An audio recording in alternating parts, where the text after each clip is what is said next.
Good afternoon, everyone, and welcome to Turnaround Talk's second roundtable.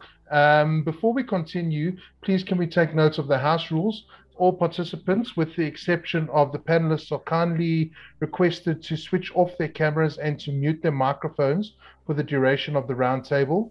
Please make use of the chat function to ask other panelists questions, and I will be presenting these questions at the end of their presentations.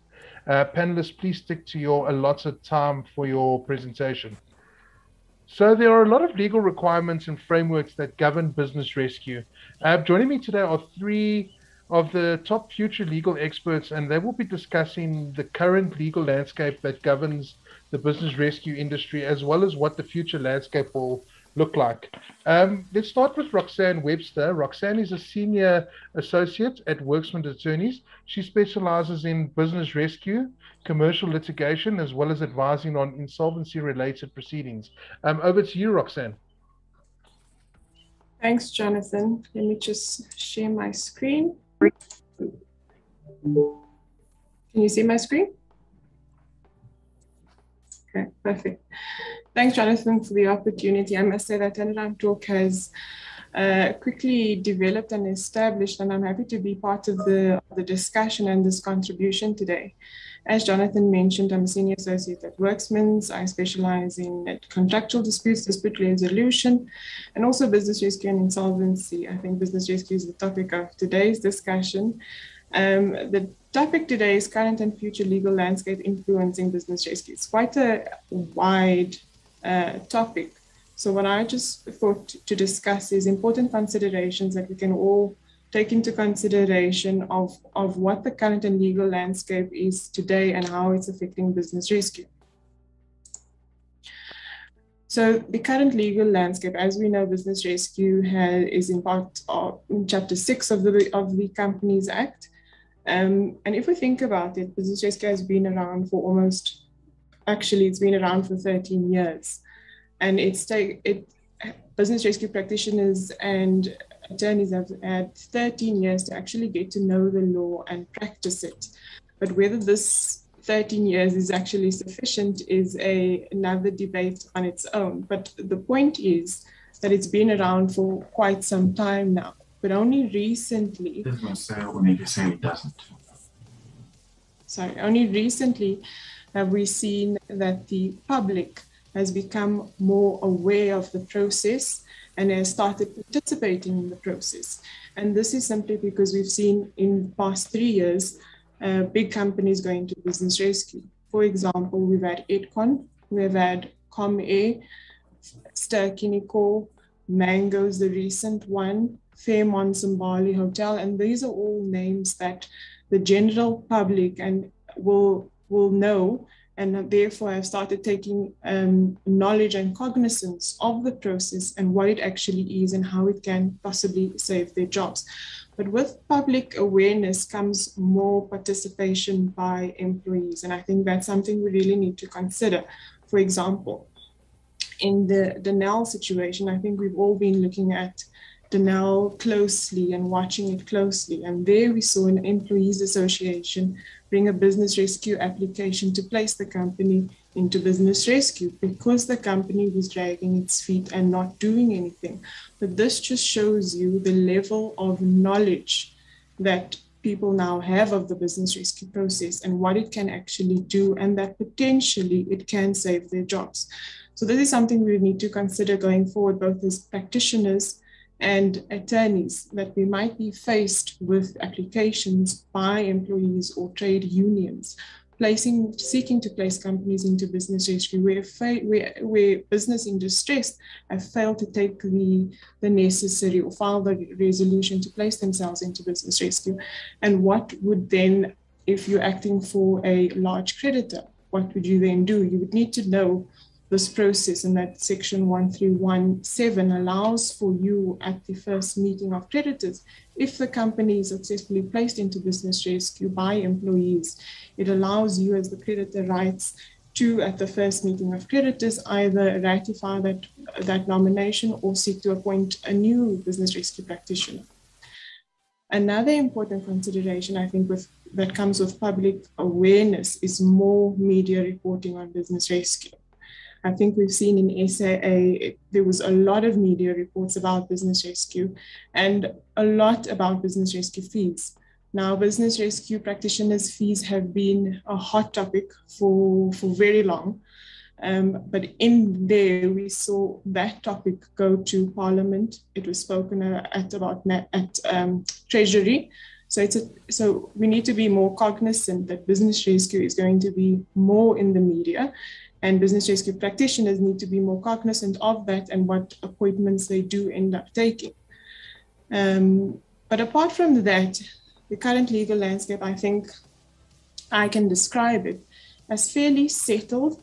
Many people might disagree with that, but I think we're at a point where we know what the process is, we know what the rights of creditors are, we know the areas that are susceptible to abuse, but there also are novel issues that creep up often where we need further interpretation or case law to assist us. But generally, I can say that the current legal system, and together with a plethora of legal cases, has settled our current debates and has made business rescue developed in such a way that companies, especially these large companies, can feel confident to go into business rescue and make the informed decision to go into business rescue because they've seen that there is a success rate that is developing. And I think South Africa is doing quite well in this area of the law. And they're making full use of business rescue. I was speaking to another colleague in Mozambique, and we wanted to institute business rescue proceedings for a company in Mozambique. But he said to us that although their Companies Act allows for it, they have never ever practiced it. So I think from that perspective, South Africa is doing quite well in advancing this. And also it generally assists the economy as well to recover from this pandemic. Then moving on to I've just jumped ahead.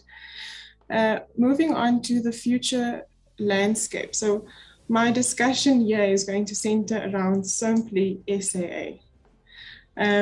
It's, as we know, it's the first state-owned entity to go into business rescue, and there's a lot that we can actually talk about there.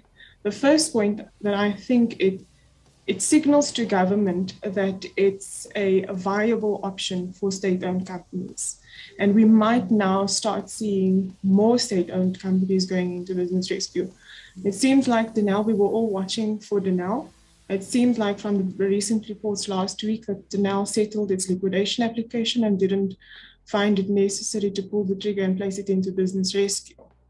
But it is something that is seriously being considered by government, and I think we will see more of this.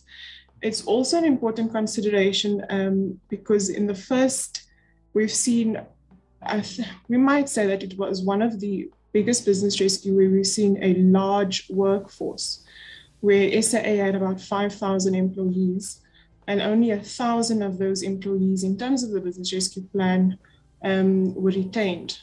The others were all retrenched. So obviously with that comes a lot of labor disputes, a lot of labor pushback.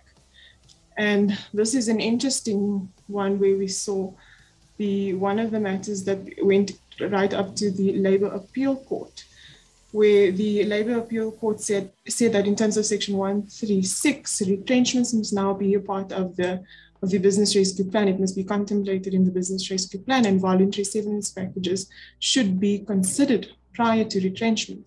So this is a new interesting debate that has arisen, and it's for us as legal practitioners and business rescue practitioners to see how we work around that. Also, another interesting concept that has come up in SAA is the concept of receivership. Now, receiverships, it's used in other countries as a debt recovery solution, but in this instances, it was used similar to a Section 155 scheme of arrangement, where the company exits business rescue, but a receiver is appointed to deal with the claims of the business, the claims in terms of the plan, because the SAA process envisages claims only being paid out within 3 years. So it's a process now that's being used where the company can exit business rescue, but the receivers are still appointed to deal with claims. So we might also see more of that going forward. It's also possibly our first test case for privatization. And this is probably going to be very topical going forward, but now we've seen that SA, the first state-owned company, is being privatized through the Katiso conglomerate, and they are in their advanced talks concluding their deal. So it might also, as we'll see more SOEs going to business rescue, it might also be an avenue where these SOEs can be privatized. It also introduces the interplay, I think, between the Companies Act and the PFMA. Now, we all know that the PFMA is to guard against wasteful expenditure, etc.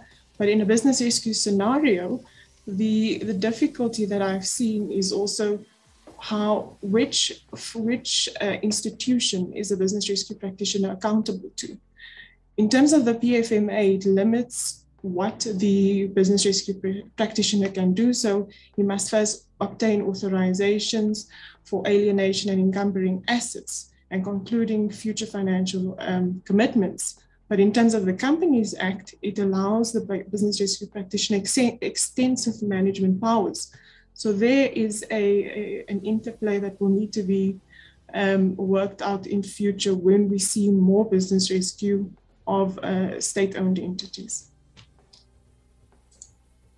And that's my presentation. Awesome. Thank you very much, Roxanne. Coming up next is Jessica Osmond, who is an associate at Cliff Decker Hofmeyer. She specializes in business rescue, restructuring, and general commercial litigation. Jessica, over to you. Thanks, Jonathan. I'm just going to get my screen up. Okay, I'm assuming you can all see my screen.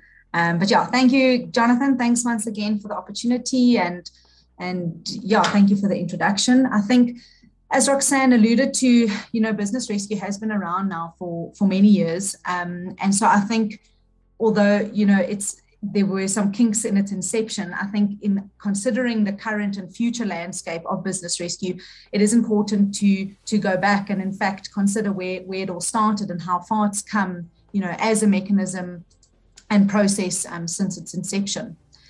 And so if I can look at, since Chapter 6's inclusion in the Companies Act, the business rescue process seemed to have been, as I said, a lot of teething issues. There was quite a slow uptake in making use of the business rescue mechanism in many respects. I think a lot of it due to industry hesitancy. As Roxanne said, even in Mozambique, people are, although it's provided for in the Companies Act, it hasn't been used. And I think the slow uptake in the beginning was as a result of the negative stigma and which business rescue seemed to have carried throughout the years. I think this came as a result of a lot of bad press, so to speak, and with more and more of it being in the media, it's often heard, as Roxanne mentioned as well, things like BRPs charging excessive fees, employees not getting paid throughout the process of the business rescue, or not knowing, being left in the dark as to what is happening, major delays in the payments to creditors, frustrating the process. And so I think a lot of this led to people formulating, sort of a misinformed understanding of business rescue and a hesitancy to fully explore the intention of what business rescue as a rehabilitative mechanism for distressed businesses was in fact intended.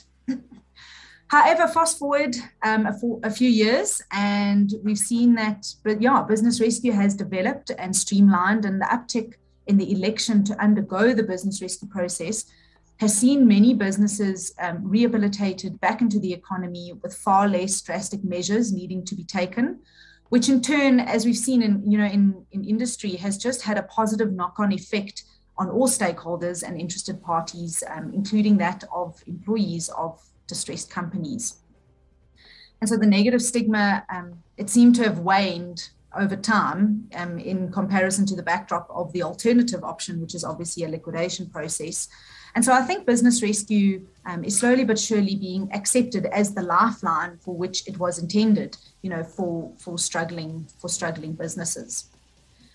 And yeah, I believe that this development and streamlining of the process is largely owing to the court's intervention, where we've seen the court grappling over the last couple of years with many issues that have arisen from the implementation of the mechanisms provided for in Chapter 6. There've been certain grey areas, certain kinks that have had to be ironed out.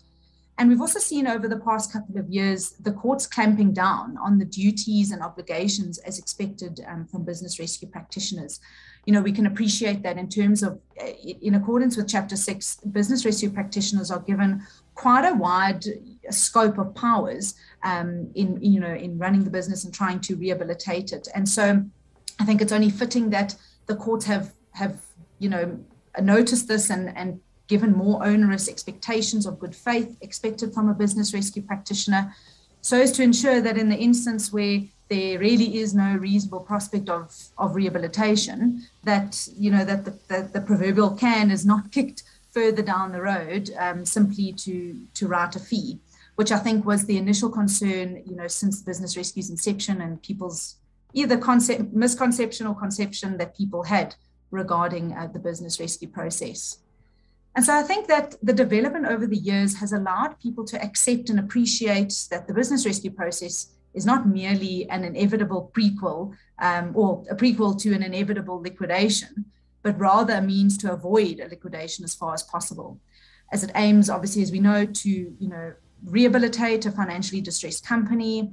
And this has particularly highlighted the need and importance of ensuring intersector collaboration in endeavoring to rehabilitate and recover a business in order to reintroduce it back into the economy. And so bringing us to the present day and appreciating where the business rescue process first started and understanding the process, we've noted that whilst the COVID-19 pandemic has had devastating effects on the economy the world over, it's also acted as a catalyst in the business rescue sphere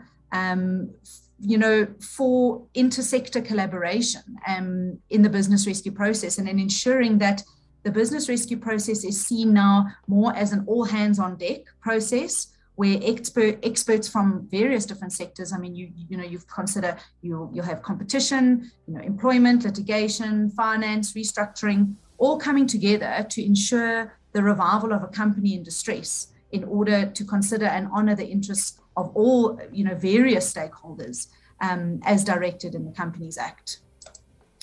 And so with this uptick in the volume and the complexity of the business rescues in the last 1.5 years, Roxanne mentioned a few.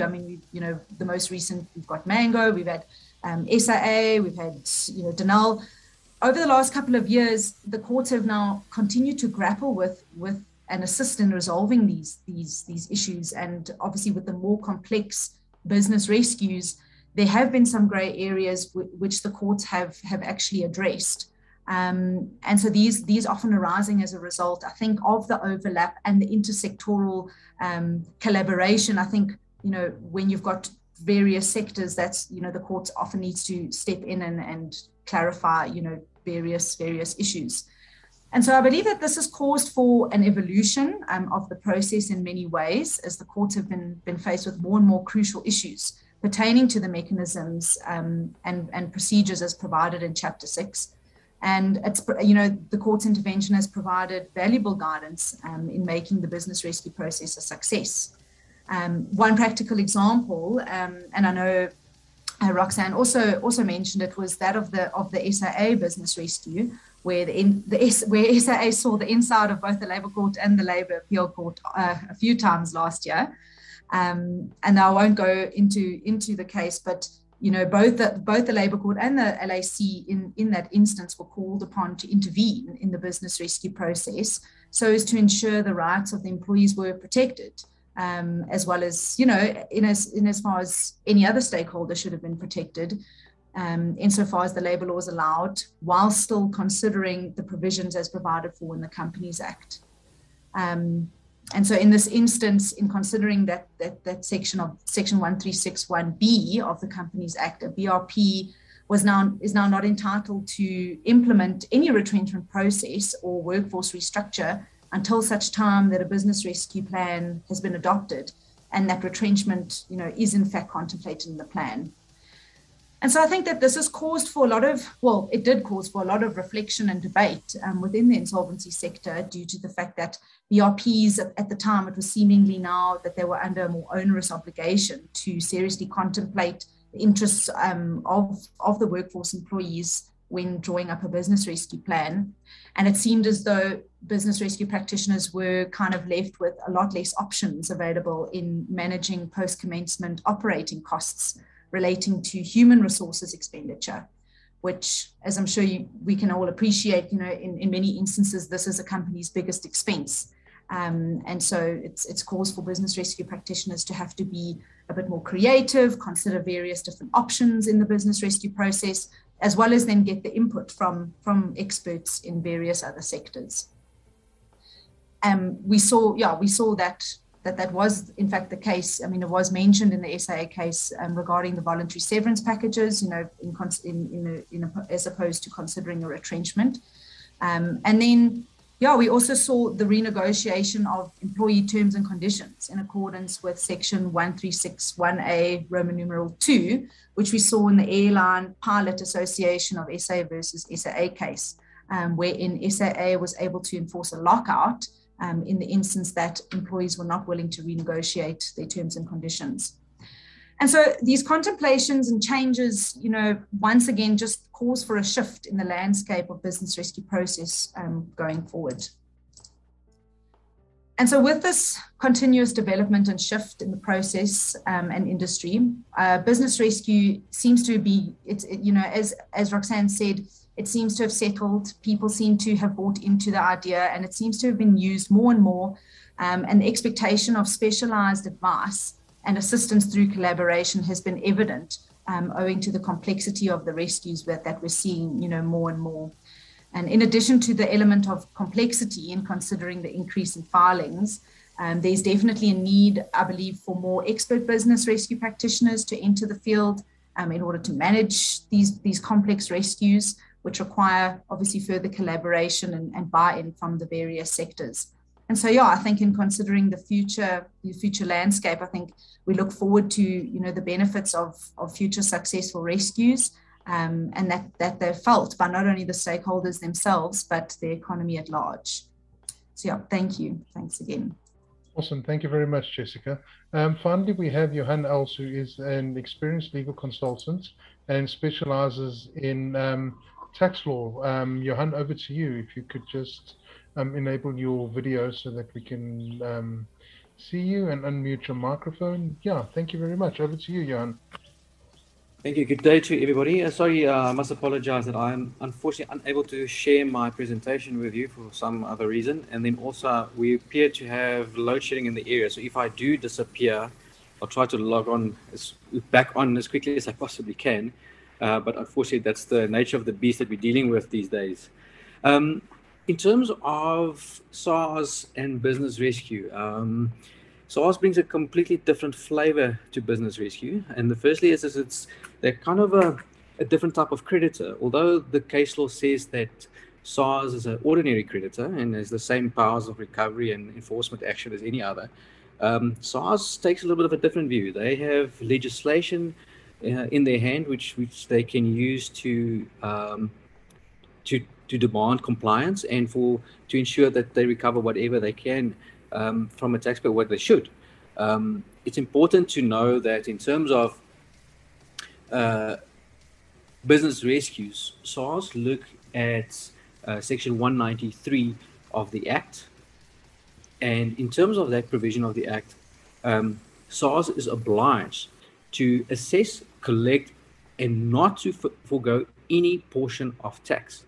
Now, already you sit with a situation with business rescue where a taxpayer has filed for business rescue and there's a substantial amount, in my experience, there's a substantial amount of taxes due and owing, specifically pertaining to VAT and pay-as-you-earn, which is statutory taxes.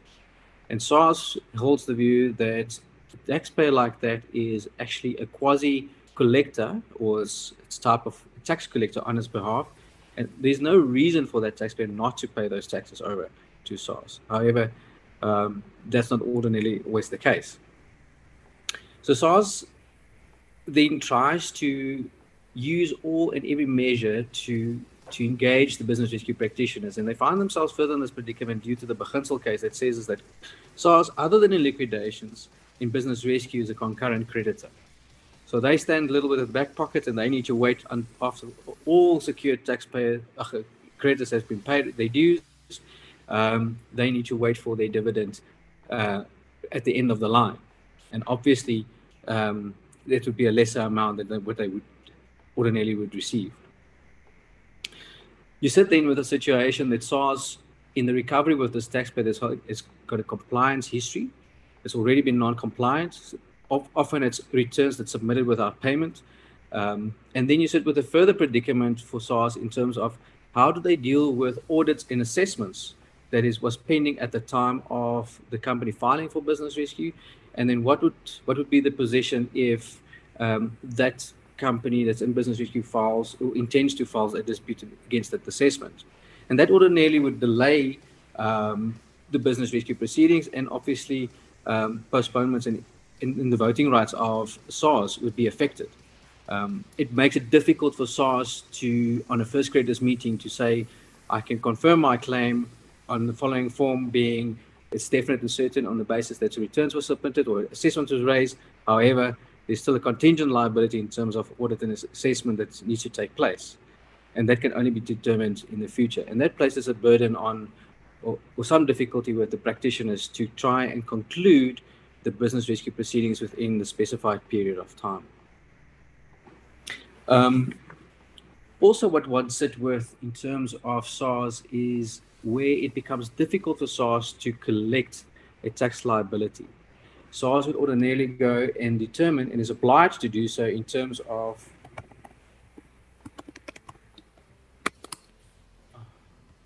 just 1 second, please, gentlemen.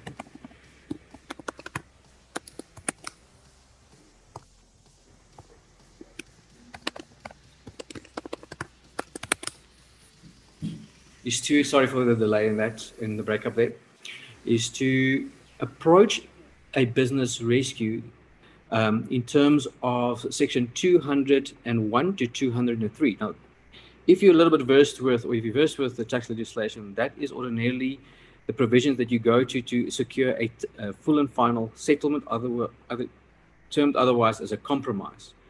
And the Act is very specific in terms of the consideration SARS needs to keep in mind when it does consider or participate in a business rescue.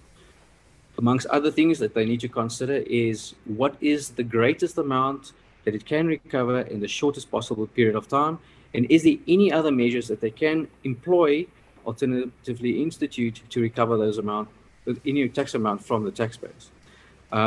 Also, there's under section 203, there's quite a few disqualifications.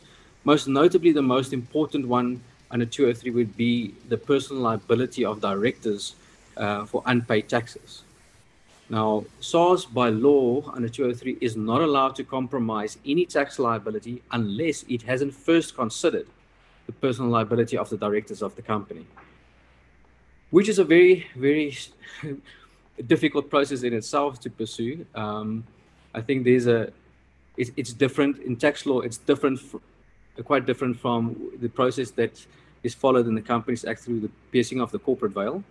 In terms of tax legislation, there's, amongst other, section 155 that deals with that in terms of the representative taxpayer, and also section 180, which takes the process a little bit further to say that any person that was in the financial management and or control of the business at the time that liability was incurred or whilst it remains unpaid.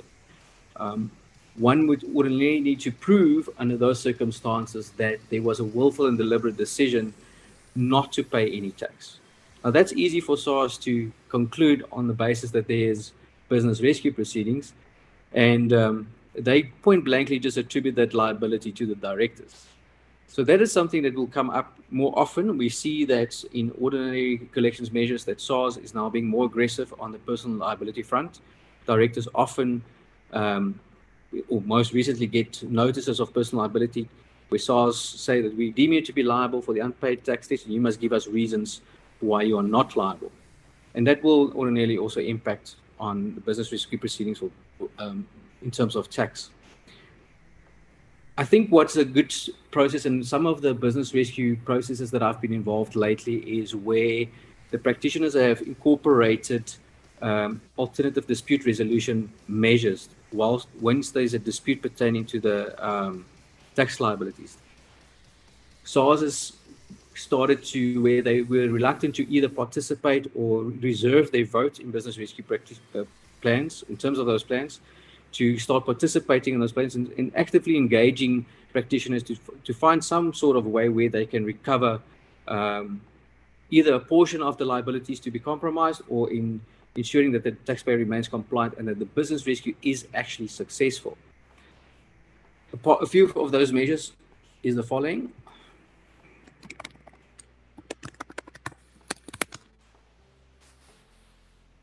Sorry, I just want to get my place again.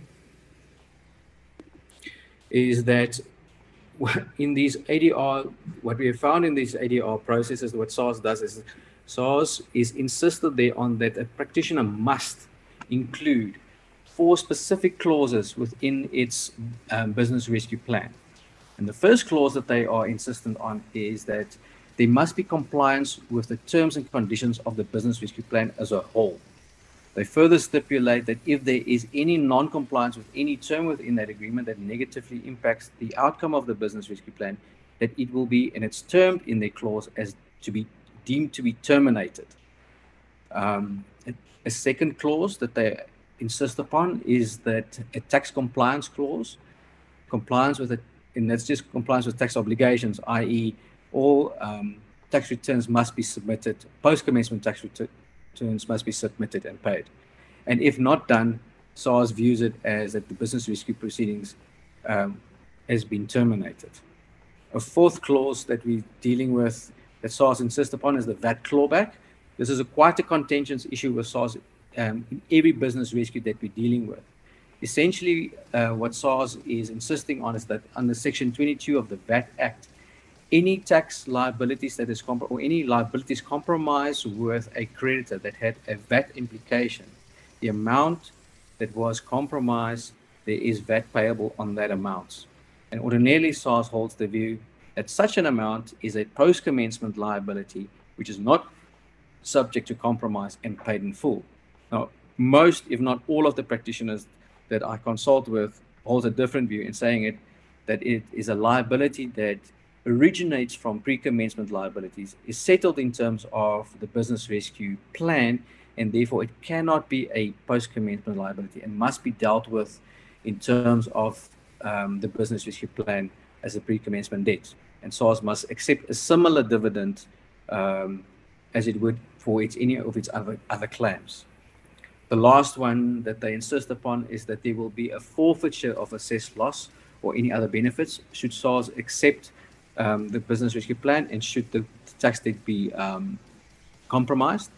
And they further stipulate, and they haven't been like this previously, is that they will the assessed loss will be forfeited in accordance with the tax liabilities being compromised. I.e., if you have got a tax liability of 500,000 rands and you compromise at 50 cents in the rand, there's 250,000 rand is remaining. You have an assessed liability, assessed loss of 1 million rand. Ordinarily, your 1 million rand assessed loss will be reduced by the 250 that has been written off, and the terms will clearly be stipulated.